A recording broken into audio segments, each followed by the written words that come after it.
So we're going to talk about a four-sided box. And I'm not going to stare at the camera. I'm going to stare at you guys because I feel more comfortable looking at you. And so, you know what I mean? So just know we're recording. But anyway, I'm going to talk to you a little bit about dimensions and figuring out your design, you know, because you don't have to do a four-sided box, but the easiest way to explain it is to give you four sides. So I have a box here. This is actually when we were doing house sculptures, and you can totally do a house sculpture if you're dead set on it, because Christmas is coming and gingerbread houses make really good gifts, you know what I mean? And they're fun and cute and adorable, but because we're taking it a little bit easier this year, I'm going to teach this a different way. So you have a four-sided box. It could be 3, it could be 2. Well, obviously it can't be 2. I guess it could be 2. Anyway, get inventive is what I'm going to tell you. If you see here though, you have side 1, side 2, side 3, side 4. Side 1 and side 3, if you have a four-sided box, are generally going to be the same dimension and the same shape because they're parallel. And then obviously side 2 and side 4, those are going to be the same dimension, same shape, because those are parallel. Does that make sense? And then whatever you have for the width of side 2, that's going to be the bottom width or bottom length on one of the sides. And also the width of side 1 is going to be the same as the bottom because you're creating a rectangle. And these are the rules of a four-sided box. But you can take these principles and apply them to a 5-sided box or a 6-sided box.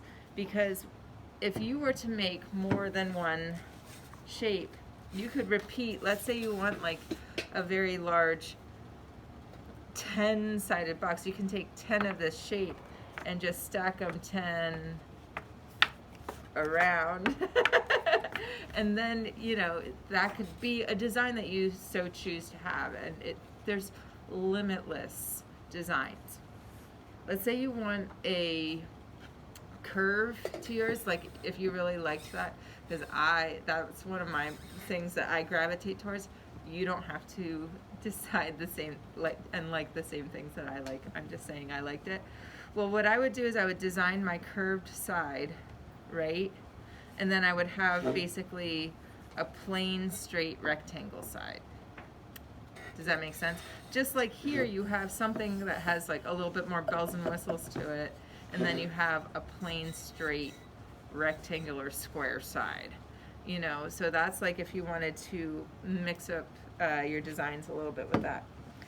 So what you have to remember here is also that dimensions have to match dimensions. So height, let's say you have, I don't know what this is, but let's say you have a 6x6 square for side 1 and side 3, right? Well, you can't just go willy-nilly and throw in a 7-inch, you know, section right there. That doesn't make sense because then you have unevenness. Obviously, it would have to be a 6-incher, right? So if you have a 4x6 here, oh, that's a little, that is, I don't think that's a 4x6.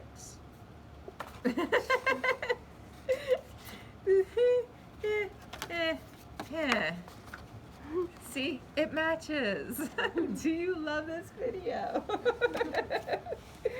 All right, so that kind of gives you like an explanation of how to plan out.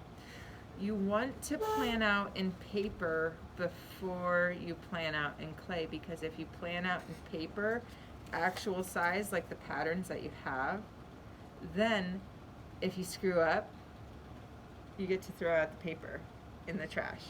If you screw up in clay, you have to fold it up, wedge it, put it back through the slab roller, cry a little bit that you wasted some time, right? So there's that. All right, guess what?